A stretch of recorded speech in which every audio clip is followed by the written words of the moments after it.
Well, apparently we haven't run you off yet, if you're still watching the Unlearning Curve. So welcome to the Unlearning Curve. I am here with JD Forehand, Carl Forehand, and my name is Stuart Downie. So welcome here to the show where we discuss anything from life, politics, drama, mental health, religion, all that other BS that we can fill in between. And today, I believe we are going to be hopping in and talking about the delicacy and refinement that is Christian shame and religious trauma. It's a beautiful thing, JD. So tell us about this. It sure is a beautiful thing, and I think it leads to a lot of the problems that we were talking about earlier, especially in terms of building relationships and communities and things like that. Because of the framework of religion that kind of can feed these things, but also in the fact that it just kind of damages us, and then we're scared, or for whatever reason, because of this trauma, we're unable to build those relationships healthily or easily in the future. So I think it's important.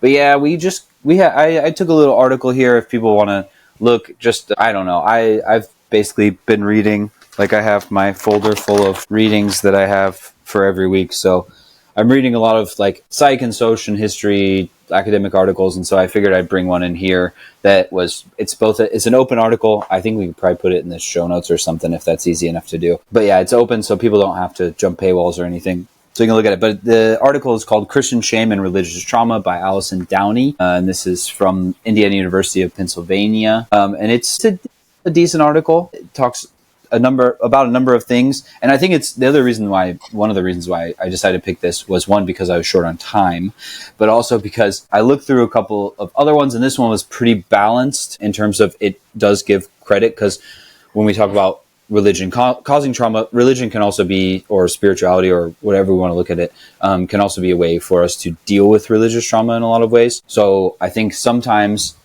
us coming with our critiques of religion, obviously we have a lot. We do have to be careful to be like somewhat balanced about it and not just say that there's nothing good that can come from religion. Sure, we can probably say that could it come from somewhere else and maybe be even better, possibly, but I don't know if it does any good to completely get rid of that. So again, that's kind of why I picked this. Even though, boy, do I love bashing, religions and religious fundamentalism. Yeah. Mm-hmm. But I think this article, I don't know if you guys had much time to read it, because I think I posted it to you guys like 10 minutes before we started recording. But I think it does a good job of it has a lot of the previous research that's been done in this field and a lot of experts. And so I thought that was good. There's a lot of operationalization of terms, so defining of the terms that we talk about, which I think is really, really important. Again, for building relationships, is one of the fundamental things, I think, is finding common language. And obviously that can be exploited in things like cults, etc. But finding common ground in terms of language and it's the foundation for understanding. And it's frustrating because like there's always the thing like we're arguing about semantics, but it's like we don't have to argue about them, but we do have to figure out the semantics before we can have a conversation. We have to be on the same playing field.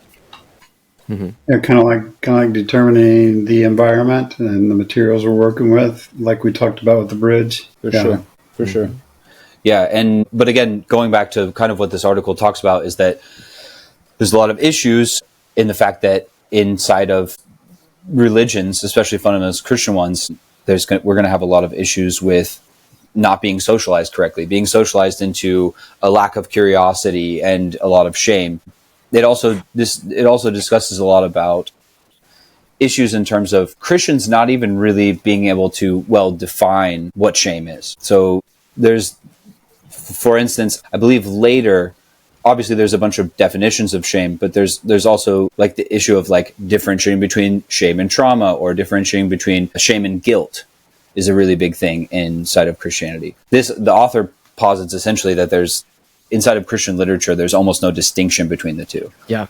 Which is obviously very harmful in terms of, and the purpose of this article basically, and I'll stop like rambling on about it, but there's a lot of thoughts about it, but it basically wraps up and says like that Christianity, if it wants to meet it's this goal that it claims to want to provide of healing trauma instead, it needs to understand kind of these new interpretations and understandings of trauma and like trauma-informed therapy and rehabilitation and things like that. And the article leaves it somewhat open and maybe even optimistic, but I tend to be a little bit less so. I don't know how you guys feel, but I have a good idea. Do you think there's a... You guys are also plugged into this more, and sorry for cutting you off, but do you think that it is happening? Yeah, I think that it's getting to a better place? Like, what do you mean? are Christians or Christian circles, or certain ones, because obviously it's not a monolith, are they becoming better at dealing with kind of these traumas and at least attempting to? I'm not saying it's perfect or whatever, or are they just adopting the language and keeping their actions the same? No, I would lean on what you're saying, just adopting language and keeping actions the same, because it feels like one of the common key to spiritual formation, at least within conservative Christianity that I was raised in, is that shame is essential for formation. Yeah. Because, shame is that thing that you feel when you know you sin. Yeah. Yeah, it's right there with hell. Which is such an amorphous thing to throw on people too. And I loved how you were saying that that they don't split a difference between shame and guilt, which what happens with that, JD? Tease that out. If we squish together shame and guilt and we don't see the difference between them. What are the definitions of those two things before we go? This honestly deals more with, there's a couple working definitions of shame.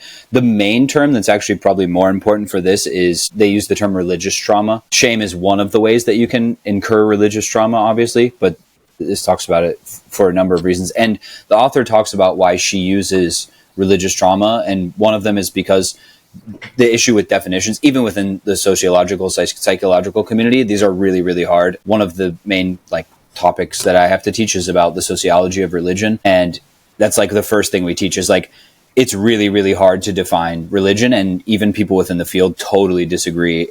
Do we use inclusive or exclusive definitions and so on and so forth? But it's a huge problem. And the other reason she says is that religious trauma situates itself within interdisciplinary trauma studies. So you can get a lot of data. And this is what I think is important also with people who are doing their own research, is to actually understand that even within expert fields, there's so many different approaches and understandings, and people will find different reasons. And so that's why it's important to have a variety of sources, and also to read this kind of science, and also understand things like methodologies and stuff, which it's hard and it takes time, but it's not impossible.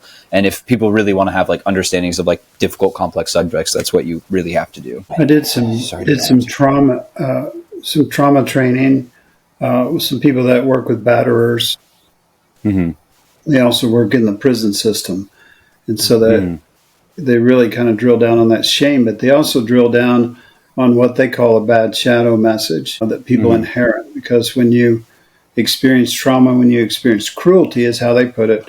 When you experience cruelty, inadvertent or deliberate, then you have adverse feelings. You develop defense systems, and part of that defense system is a message that you tell yourself, and it's an I am message. And to me, that's what shame is I am bad.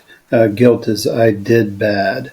Even though the Bible says that when you did bad, you can be forgiven. Right? If you jump through the right hoops, say the right prayer, whatever. The shame... Well, and all is forgiven, isn't it? I thought all was forgiven. Yeah, but not really. So, but unless we can use it to manipulate you. But then, Paul came along and we adopted his teachings for some reason, because he never met Jesus and he had an experience he told us about, right? Nobody else witnessed it. But then he started telling us that all are bad. You're all bad. You're all worthless. And then Jonathan Edwards and all that stuff comes along and says, and that, if that's not shame, I don't know what is. It's, you're bad. You're inherently bad. You're worse than filthy rags. Even your good stuff's bad. And Christian songs reinforce that. That's shame. But what I notice right now is just, not from JD's paper, but I notice a move towards kind of wiping out the word empathy. And oddly enough, according to Brene Brown, empathy is the cure for shame. Because empathy says, I identify with you. I know, man. Right? Go ahead, JD. Yeah. Well, I was going to say, funnily enough, Brene Brown is quoted in this article as well. The quote is, "Shame derives its power from being unspeakable, excuse me." Which, I think it can, again, this gets into the whole thing of I think even that language can be a bit deterministic, but again, it's we'd have to have those conversations about it. And it's definitely a useful concept to work from. Yeah. Brene's kind of pop culture, but she's also an adamant researcher. I mean, she's the type of person that when she gets on something, she ignores her family, and she admits to that. And for years and years and years, just analyzes data and interviews people and researches. And so I take her stuff pretty seriously most of the time and realize there's a little pop culture, popularism mixed in with it. But most of what she says is pretty good, in my opinion. Well, and speaking to the point that you were just talking about, what Carl was. Oh, go ahead. No, go ahead. No, it's okay. If I'm connecting, Carl, what you were talking about with this is something that's like essential shame in how we like deal with theology, and in many people's theology, that this is like the essential idea is that we are all shit. And then I want to connect it back, JD. Like you were talking about how she was kind of hopeful in this article that you're talking about. That there's ways out. But again, if this is like a pillar, if this is like an ideological kind of pillar to these communities, isn't fixing it a Band-Aid? Like it's like putting a Band-Aid on the crack in a dam. I mean, it kind of it just feels like it's I don't know. Or what am I missing? I think this is my purely speculative on my point on my side, but like I think some of that is the kind of affected neutrality of like research papers, is that I'm not allowed to say like you would have to change your whole fucking system because it's built on a pile of lies. But I got to say, like, well, it's possible if you guys reform, if you change, and if you adopt like these mental health kind of like instead of, again, like we were talking about, instead of just the language, you actually adopt like mental health approaches or trauma informed approaches, things like that. Then there might be some progress. But you kind of got to leave it at that. You're going to look impartial. But you're going to have to give up your hierarchy. You're going to have to give up your power, because inherent in hierarchical situations and patriarchal control, you need shame to control the masses. You've got to keep people shamed, not ashamed, but in shame. You don't relate to them. Donald Trump has said, those people aren't like me and you. We stand up here, they're down there, they're over there. And that's got to be maintained for the hierarchies, for the control, for all of that stuff. Well, and that's scapegoating, which also involves shame. So that's a similar system. Yeah. And speaking to the idea of how you have to create these like kind of hierarchies and also systems, Browning talks about how another scholar named Ariel implements a scholar that if you've studied sociology, you probably know, Pierre Bourdieu, his notion of what they call habitus. And this is kind of the idea that it creates these cycles, essentially. The quote is that shame can become more than an occasional response to an external stimuli. It can become a vicious cycle or a habitus. And so that it's essentially this self-replicating cycle that goes again and again. And it's almost becomes like a heuristic almost of just, well, no, it must be my fault. It must be, I'm wrong. It's shame. And then that's like immediately what people go to.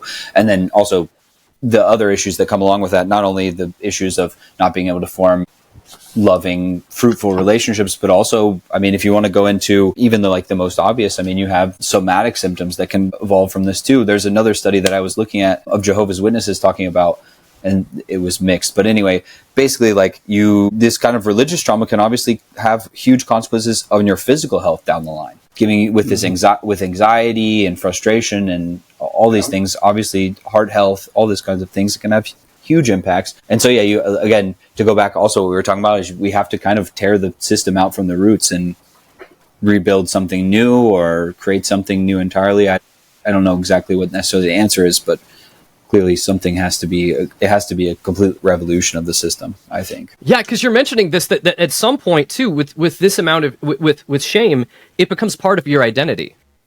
It becomes like how you see yourself and how you vision yourself around the world. And I am in the world around us, but I feel like it leads into that idea is that my identity is in Christ. He must become more, I must become less, which it's illogical. And it's just those whole mindsets that we're given and we're forced into us. Again, going back to submission and all of these things, it leads us in these places where I feel like we are just stuck and helpless. If we're constantly in this mindset, I'm bad, I need to go to church because God will be less angry with me, even though I'm bad. And it's this dependency system, which is almost like it's kind of like how drug dealers, first one's free, and then we have you hooked. And now we're in a dependent cycle of just keeping you where we want you to be and us making money off you. Yeah. JD, what's the cure for shame at a local level with your students or a friend? Good question. How do you fix that? How do you contribute to? Do you really get rid of shame totally? I mean, what's the cure for shame? Well, yeah. I mean, as with everything, it's totally person and context dependent, I would say. I mean, there's obviously things you can do like, building trust, building relationships. Those things are always going to help.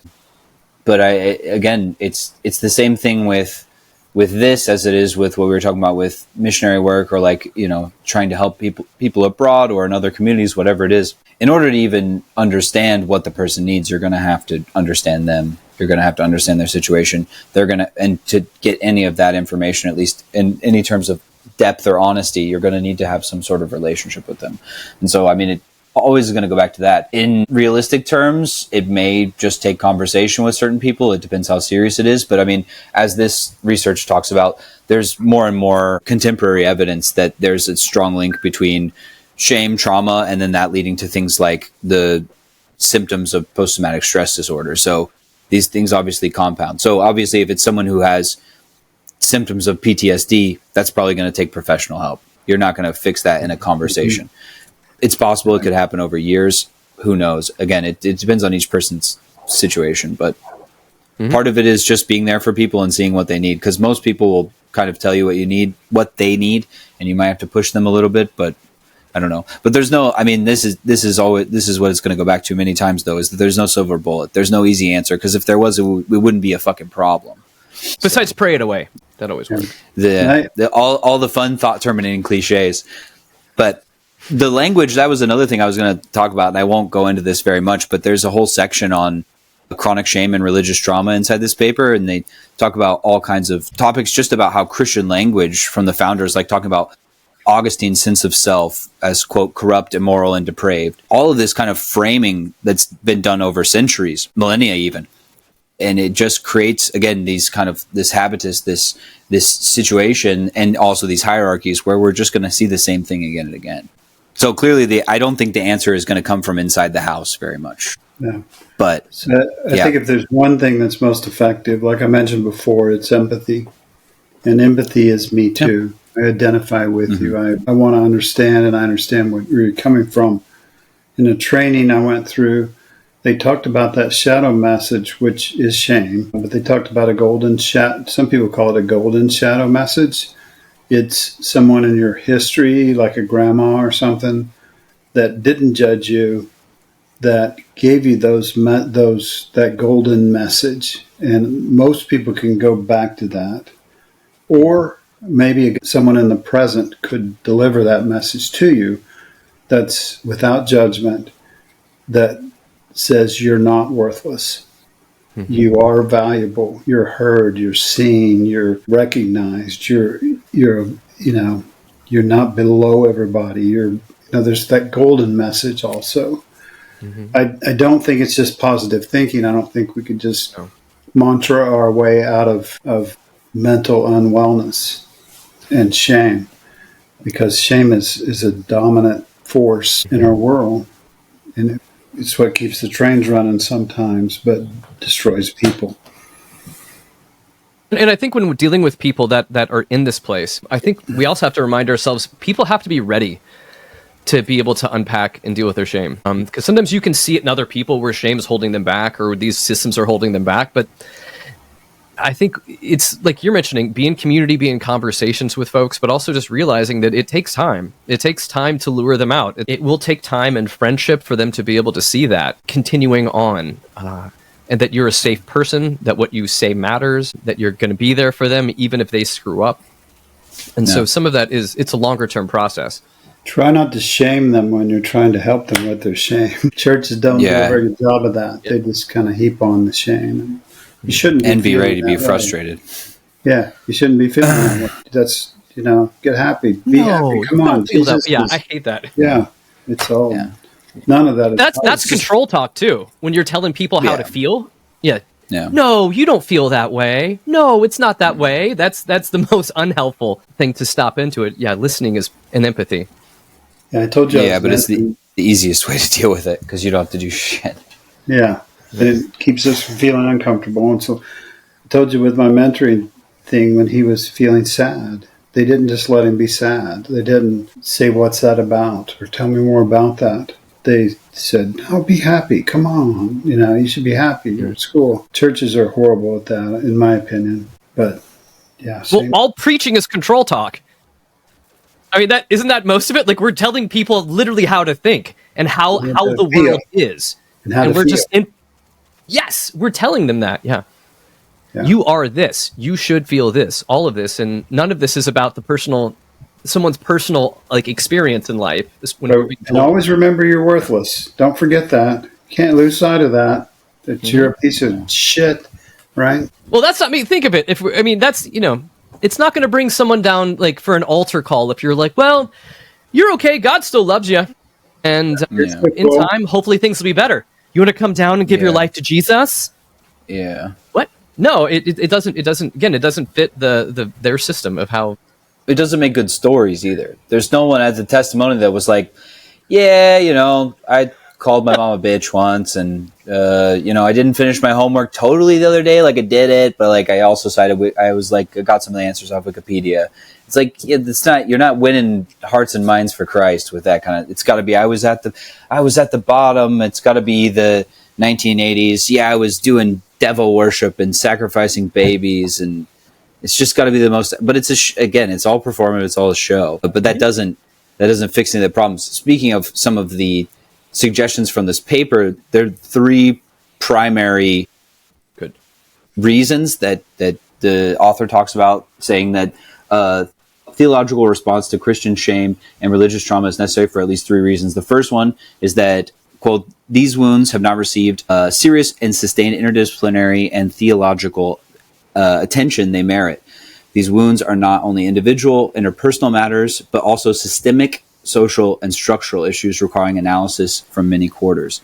So again, it's this focus on, and again, this is another thing that I stress both to my students and to anyone who's looking into this stuff, is that all of this stuff is interdisciplinary. When we start talking about these things, when we look at trauma, when we look at all these things, even if it's the religious trauma, you can look at it from a million different ways, and we should, because like I was saying earlier, the solution for each individual person is going to be different.